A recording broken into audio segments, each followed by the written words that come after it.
സ്വന്തം കുടുംബക്കാരൻ അവിടെ കിടപ്പുണ്ട്, ഒരു മുന്തിരിക്ക തിന്നാനോ ഒരു കാരക്ക കീർക്ക് തരാനോ ഇല്ല, അതൊന്നും ഇല്ല. അള്ളാഹ്ക്ക് വേണ്ടി കൊടുക്ക്, തന്റെ കുടുംബത്തെ സംരക്ഷിക്കുക, തന്റെ രക്തബന്ധുക്കളെ സഹായിക്കുക. അള്ളാഹുവിന്റെ റസൂലിന്റെ ശൈലി അതായിരുന്നു. അള്ളാഹുവിന്റെ റസൂലിന്റെ ശൈലി അതായിരുന്നു. നബീന റസൂലുള്ളാഹി തങ്ങളുടെ എത്ര അകന്ന ബന്ധമാണ്. ഫലമ്മാ ജിയ ബി ഉഖ്തിഹി മിന റളാഅത്തി അശ്ശൈമാ, നബീന റസൂലുള്ളാഹി തങ്ങളുടെ മുലകുടി ബന്ധത്തിലെ ഒരു സഹോദരി ഉണ്ടായിരുന്നു. ആ സഹോദരിയുടെ പേര് ഷൈമ എന്നാണ്. ഫീ ഹവസബായ ഹവാസിൻ, ഹവാസിൻ യുദ്ധത്തിലെ തടവ് പുള്ളികളായി പിടിക്കപ്പെട്ട കൂട്ടത്തിൽ കുഫാറുകളോടൊപ്പം അല്ലാഹുവിന്റെ റസൂലിന്റെ ഹദറത്തിലേക്ക് കൊണ്ടുവരപ്പെട്ടു. നബി തങ്ങളുടെ മുലകുടി ബന്ധത്തിലെ എത്രയോ കാലഘട്ടം മുമ്പ് നബി തങ്ങൾക്ക് പോലും ഓർമ്മയില്ല.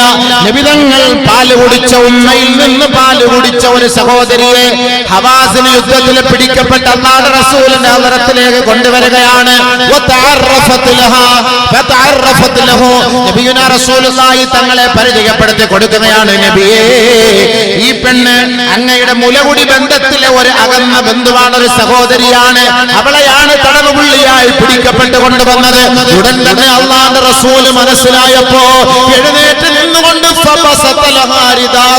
നബി തങ്ങളുടെ മുബാറക്കായ ആ തുണി വിരിച്ചു കൊടുത്തിട്ട് അവളെ അതിലിരുത്തിയിട്ട് പറഞ്ഞു, എന്റെ സഹോദരി, ഇൻ അഖംതി ഇൻ അഹബബതി അഖംതി ഇൻദി മുകറമതൻ വമഹബ്ബ, നിനക്ക് ഇഷ്ടമുണ്ടെങ്കിൽ എന്നോടൊപ്പം നിനക്ക് താമസിക്കാം. പൂർണ്ണ സുരക്ഷിതത്വത്തോടെ, പൂർണ്ണ സംരക്ഷണയോടെ നിനക്ക് വേണ്ടി ഞാൻ എന്തും സഹായിക്കാൻ തയ്യാറാണ്. അല്ലാഹുവിന്റെ റസൂൽ വീണ്ടും പറയുകയാണ്, അതല്ല, നീ നിന്റെ കുടുംബത്തിലേക്ക്, നിന്റെ സഹോദരങ്ങളിലേക്ക്, നിന്റെ നാട്ടുകാരിലേക്ക് മടങ്ങിപ്പോകാൻ ആഗ്രഹമെങ്കിൽ നിനക്ക് വേണ്ടിയുള്ള മോചനദ്രവ്യം എന്റെ കൈകൊണ്ട് ഞാൻ നൽകുകയും നിന്റെ കുടുംബക്കാരിലേക്കും നാട്ടുകാരിലേക്കും നിന്നെ ഞാൻ പറഞ്ഞയക്കാം. നിന്നെ തടവുപുള്ളിയായി ഞാൻ ഇവിടെ പൂട്ടിയിടുകയില്ല. വേണമെങ്കിൽ ചെയ്യാമായിരുന്നില്ലേ? നബി സല്ലല്ലാഹു അലൈഹി വസല്ലം തങ്ങളുടെ മുലകുടി ബന്ധത്തിലെ ഒരു സഹോദരി, പക്ഷെ തടവുള്ളിയെ പിടിക്കപ്പെട്ടു. തടവുള്ളി ആണെങ്കിൽ കിടന്നേ പറ്റുള്ളൂ ജയിലിൽ. അള്ളാഹുവിന്റെ റസൂൽ പറഞ്ഞു, എന്റെ സഹോദരിയാ. അള്ളാഹുവിന്റെ റസൂൽ മോചനദ്രവ്യം കൊടുത്തവരെ മോചിപ്പിക്കാൻ തയ്യാറായി. ആ സഹോദരി പറഞ്ഞു, ഇല്ല, എനിക്ക് എന്റെ സഹോദരങ്ങൾ, എന്റെ നാട്ടുകാരടുക്കലേക്ക് പോയാൽ മതി. ഫഖ്താറത്ത് ഖൗമഹ, ആ സമുദായത്തെ അവൾ തെരഞ്ഞെടുത്തു. അള്ളാഹുവിന്റെ റസൂൽ അവളെ വിട്ടയച്ചു. വിട്ടുവീഴ്ച ചെയ്ത് കൊടുത്തില്ല നബി തങ്ങൾ. നമുക്ക് പിന്നെ വിട്ടുവീഴ്ച ചെയ്ത് എന്താ ഒരു ഹദീസ് കേട്ടോളി. അന്ന യഹൂദിയ, ഒരു യഹൂദിയായ പെണ്ണ് അത്തത്തിൻ നബിയ സല്ലല്ലാഹു അലൈഹി വസല്ലം ബിശാത്തിൻ മസ്മൂമ, വിഷം കലർത്തപ്പെട്ട ഇറച്ചിയായിട്ട് നബി തങ്ങൾക്ക് കൊണ്ടുവന്ന് കൊടുത്തു. നബി തങ്ങളെ കൊല്ലാൻ വേണ്ടി, ഹബീബായ റസൂലുള്ളാഹി തങ്ങളെ വധിക്കാൻ, കൊല്ലാൻ വിഷം ചേർത്ത മാംസവുമായി നബീന റസൂലുള്ളാഹി തങ്ങളുടെ ഹദറത്തിലേക്ക് കൊണ്ടുവന്ന് കൊടുത്തു. അല്ലാഹു തആല അറിയിച്ചു കൊടുക്കുകയാണ്, ഹബീബായ തങ്ങൾ അത് കഴിച്ചുപോയി. അല്ലാഹുവിന്റെ റസൂലിന്റെ ഹദറത്തിലേക്ക് ആ പെണ്ണിനെ കൊണ്ടുവരികയാണ്. നബി തങ്ങൾ ചോദിച്ചു, എന്തിനാ പെണ്ണെ എനിക്ക് നീ വിഷം നൽകിയത്? അറത്തു ഖത്ലക, നിന്നെ കൊല്ലാനാണ് മുഹമ്മദേ ഞാനത് ചെയ്തത്. ഉടനെ അല്ലാഹുവിന്റെ റസൂൽ പറഞ്ഞു, അല്ലാഹു റബ്ബുൽ ഇസ്സത്ത് നിന്നെ എന്റെ കാര്യം ഏൽപ്പിച്ചിട്ടേ ഇല്ല. മായുസല്ലിതുല്ലാഹു അലൈകി ഖത്ലകി അലൈകി, എന്നിന്റെ മേൽ എന്നെ കൊല്ലാൻ അല്ലാഹു നിന്നെ ഏൽപ്പിച്ചിട്ടേ ഇല്ല എന്ന് ബഹുമാനപ്പെട്ട നബി തങ്ങൾ അവളോട് പറഞ്ഞപ്പോ ഉമർ റളിയല്ലാഹു അൻഹു ഓരിപ്പിടിച്ച വാളുമായി കടന്നു വന്നിട്ട് പറഞ്ഞു, അലാ നഖ്തുലുഹാ, നബിയെ അവളുടെ തല ഞാൻ കൊയ്തെടുക്കട്ടെയോ? അല്ലാഹുവിന്റെ റസൂൽ പറഞ്ഞു, വേണ്ട ഉമറേ, വേണ്ട ഉമറേ, വേണ്ട ഉമറേ. ഹബീബായ റസൂലുള്ളാഹി തങ്ങൾ അവളെ വെറുതെ വിട്ടയച്ചു.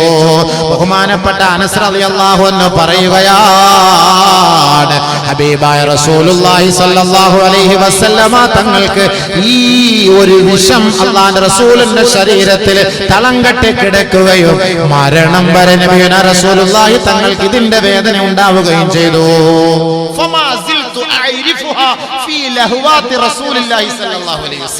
അള്ളാന്റെ റസൂലിന്റെ ശരീരത്തിൽ ഇതിന്റെ വേദന ഉണ്ടായിരുന്നു. മുഹദ്ദിസീങ്ങൾ പറയുന്നു, ഷഹീദാണ് അള്ളാന്റെ റസൂൽ. അള്ളാന്റെ റസൂൽ ഷഹീദാണ്. രണ്ടുപേര് വധിക്കപ്പെടാതെ ഷഹീദായവരുണ്ട്. അതിലൊന്ന് നബിയുനാ റസൂലുള്ളാഹി തങ്ങൾ, രണ്ട് അബൂബക്കർ സിദ്ദീഖ് റളിയല്ലാഹു അൻഹു. ഹിറായിൽ വെച്ച് അബൂബക്കർ സിദ്ദീഖിന്റെ കാലില് പാമ്പ് കൊത്തിയില്ലേ? വിഷം കേറിയില്ലേ? ആ വിഷത്തിന്റെ വേദന മരണം വരെ ഉണ്ടായിരുന്നു. അപ്പൊ മുഹദ്ദിസീങ്ങൾ പറയുന്നു രണ്ട് ശുഹദാക്കളാണ് നബി സല്ലല്ലാഹു അലൈഹി വസല്ലം തങ്ങളും അബൂബക്കർ സിദ്ദീഖും സാധാരണ മരണമാണ് വരിച്ചതെങ്കിലും അവർ ഷഹീദിന്റെ പട്ടികയിലാണ്. കാരണം അല്ലാഹുവിന്റെ റസൂലിനെ വധിക്കാനാണ് വിഷം കൊടുത്തത്. ആ ഒരു വേദന, അതിന്റെ ഒരു അംശം മരണം വരെ അല്ലാഹുവിന്റെ റസൂലിന്റെ ശരീരത്തിൽ ഉണ്ടായിരുന്നു. അതേപോലെ അല്ലാഹുവിന്റെ റസൂലിനെ ഹിറായിൽ വെച്ച് ബഹുമാനപ്പെട്ട നബിയുനാ റസൂലുള്ളാഹി തങ്ങളെ മടിയിലെ കിടത്താൻ അല്ലാഹുവിന്റെ റസൂലിന്റെ സന്തത സഹചാരിയായ സഹയാത്രികനായ സഹപ്രവർത്തകനായ സഹായിയായ അബൂബക്കർ സിദ്ദീഖ് റളിയല്ലാഹു അൻഹുവിന്റെ കാലിലേക്ക് വിഷപ്പാമ്പ് കൊത്തുമ്പോ അല്ലാഹുവിന്റെ റസൂലിന്റെ ഉറക്കം നഷ്ടപ്പെടുമോ എന്ന് കരുതിയിട്ട് ബഹുമാനപ്പെട്ട അബൂബക്കർ സിദ്ദീഖ് റളിയല്ലാഹു അൻഹു ആ വേദന കടിച്ചമർത്തുകയാണ് ചെയ്തത്. ആ സമയം കൊണ്ട് തന്റെ ശരീരത്തിലൂടെ വിഷം ഉള്ളിലേക്ക് കടക്കുകയായി.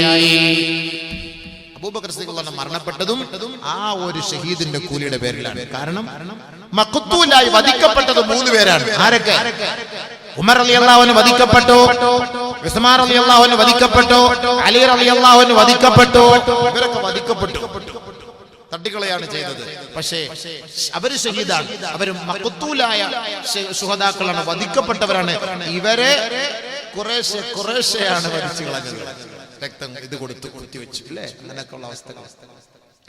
ആ നബിയുനാ റസൂലുള്ളാഹി തങ്ങളെ വിഷം കൊടുത്ത ആ ജൂതപ്പെണ്ണിനെ അല്ലാഹുവിന്റെ റസൂലിന്റെ മുന്നിലേക്ക് അവളെ കൊണ്ടുവന്നപ്പോ ഹബീബായ തങ്ങളോട് സഹാബത്ത് ചോദിക്കുകയാ, അലാ നഖ്തുലുഹാ, അവളെ കൊന്നുകളയട്ടെയോ നബിയേ? ഖാല റസൂലുള്ളാഹി സ്വല്ലല്ലാഹു അലൈഹി വസല്ലം, വേണ്ട, കൊല്ലരുതേ, ഉത്റുഖുഹാ. നമ്മൾ വിടുവോ? നമ്മളെ വധിക്കാനും നമ്മളെ കൊല്ലാനും നമ്മളെ ഇടങ്ങാറാക്കാൻ അവനെങ്കിലും ശ്രമിച്ചാൽ അവനെ കാടമുട്ടയ്ക്കാത്തെങ്കിൽ കാടമുട്ടയ്ക്കാത്ത, കാടക്കോഴിക്കാത്തെങ്കിൽ കാടക്കോഴിക്കാത്ത, പോത്തിന്റെ കുടലിനകത്തെങ്കിൽ പോത്തിന്റെ കുടലില്, കോഴിത്തലയിലെങ്കിൽ കോഴിത്തലയില്, ബൾബിനകത്തെങ്കിൽ ബൾബില്, ഉണ്ടച്ചക്കയ്ക്കകത്തെങ്കിൽ ഉണ്ടച്ചക്കയ്ക്കകത്ത്. അല്ല, പണിയെടുക്കൂല. അതിന്റെ പണി മൊത്തം എടുത്തിട്ട് ഓനെ എങ്ങനെയെങ്കിലും പോകുന്ന വഴിയിൽ അങ്ങനെ തന്നെ വണ്ടി കയറണം, പോകുന്ന വേള അങ്ങനെ പിടയ്ക്കണം, പോകുന്ന വേള അങ്ങനെ ഇങ്ങനെയൊക്കെ മനസ്സിനെ കൊല്ലാൻ വേണ്ടിയിട്ട് തന്നെയല്ലേ നമ്മൾ നോക്കുന്നത്. നബി സല്ലല്ലാഹു അലൈഹി വസല്ലം തങ്ങൾ വിട്ടുവീഴ്ചയുടെ മൂർത്തിഭാവം, വിട്ടുവീഴ്ച ചെയ്തു കൊടുത്തു. മൻ തഖമ റസൂലുള്ളാഹി സല്ലല്ലാഹു അലൈഹി വസല്ലം, അല്ലാഹുവിന്റെ റസൂൽ ആരോടും പ്രതികാര നടപടി സ്വീകരിച്ചിരുന്നില്ല. ഒരാളോടും അല്ലാഹുവിന്റെ റസൂൽ പ്രതികാര നടപടി സ്വീകരിച്ചിരുന്നില്ല. ഒരാളെയും അല്ലാഹുവിന്റെ റസൂൽ അടിച്ചിട്ടില്ല.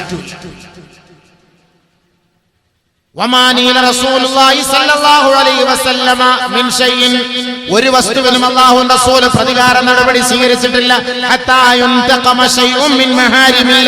അല്ലാഹുവിന്റെ വസ്തുക്കളെ, അല്ലാഹു ആദരിച്ച വസ്തുക്കളെ അനാദരിച്ചവരെ ഒഴികെ. അല്ലാഹുവിന്റെ ആദരിച്ച വസ്തുക്കളെ ആരെങ്കിലും അനാദരിച്ചാലേ ഒഴികെ മറ്റൊരാളോടും അല്ലാഹുവിന്റെ റസൂൽ പ്രതികാര നടപടി സ്വീകരിച്ചിട്ടേ ഇല്ല.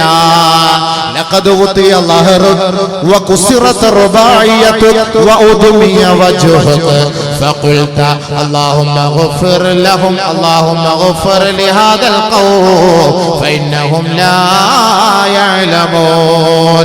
അല്ലാഹുവിന്റെ റസൂലേ, അങ്ങയുടെ മുതുകത്ത് ചവിട്ടിയവരാണ്, അങ്ങയുടെ കരണക്കുറ്റി കടിച്ചവരാണ്, അങ്ങയുടെ മുബാറക്കായ പല്ലടിച്ചു കൊഴിച്ചവരാണ്, അങ്ങയെ വേദനിപ്പിച്ചവരാണ്. അല്ലാഹുവിന്റെ റസൂലേ, ലൗല അൻതഹും യാ റസൂലല്ലാഹ്, അവരെ ഒന്ന് ശപിക്കുമോ നബിയേ? അവരെ ഒന്ന് ശപിക്കുമോ നബിയേ? അല്ലാഹുവിന്റെ റസൂൽ പറഞ്ഞു, മാ ബുഇസ്തു ലഅനാ ഇന്നമാ ബുഇസ്തു റഹ്മാ. ഒരാളെയും ശപിക്കാനല്ല ഞാൻ കടന്നു വന്നത്, എല്ലാവരുടെയും അനുഗ്രഹീതനായ കാരുണ്യവാനായ കാരുണ്യത്തിന്റെ നിറകുടമായ പ്രവാചകനായിട്ടാണ് എന്റെ റബ്ബ് എന്നെ ഈ ലോകത്തേക്ക് നിയോഗിച്ചത്. അതുകൊണ്ട് ഞാൻ ആരെയും ശപിക്കുകയില്ല. ഞാൻ എല്ലാവർക്കും വിട്ടുവീഴ്ച ചെയ്തു കൊടുക്കുകയാണ്. അല്ലാഹുവേ, എന്റെ പലയടിച്ചു ഒഴിച്ച ഈ സമുദായത്തിന് നീ പൊറുക്കണേ അല്ലാ. എന്റെ മുഖത്തടിച്ച് രക്തമൊലിപ്പിച്ച ഈ സമുദായത്തിനോട് നീ പൊറുക്കണേ അല്ലാ. എന്റെ മുതുകത്ത് ചവിട്ടിയവർക്ക് നീ പുറത്തു കൊടുക്കണേ അല്ലാ. എന്റെ തലയ്ക്ക് മീതെ ഒട്ടകത്തിന്റെ ചീഞ്ഞഴുകിയ കുടൽമാല വലിച്ചെറിഞ്ഞവർക്ക് നീ പുറത്തു കൊടുക്കണേ അല്ലാ. ഫഇന്നഹും ലാ യഅലമൂൻ. അവര് വിവരമില്ലാത്തവരാണ്, അറിവില്ലാത്തവരാണ്. പടച്ചവനെ, അവർക്ക് നീ പൊറുക്കണേ നാദാ. ആരായത് ചെയ്തത്, ആരായത് പഠിപ്പിച്ചത്, നമ്മെ നാമാക്കി മാറ്റിയ നമ്മുടെ കരളിന്റെ കാതലും ജീവിതത്തിന്റെ തുടിപ്പും നിത്യവസന്തവും കെടാവിളക്കുമായ മുഹമ്മദ് മുസ്തഫ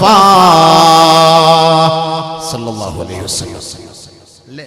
എന്നിട്ട് നമുക്കെന്താ വിട്ടുവീഴ്ച ചെയ്യാൻ പറ്റാത്ത? നമ്മൾ എന്തിനു പാര വെക്കാൻ പോണം? അല്ലാഹുവിന്റെ റസൂൽ വിട്ടുവീഴ്ച ചെയ്തു കൊടുത്തില്ലേ? പിന്നെ എന്തിനു മുണ്ടാണ്ടിരിക്കണം? സ്വർഗത്തിൽ പോകണ്ട നിങ്ങൾക്ക്?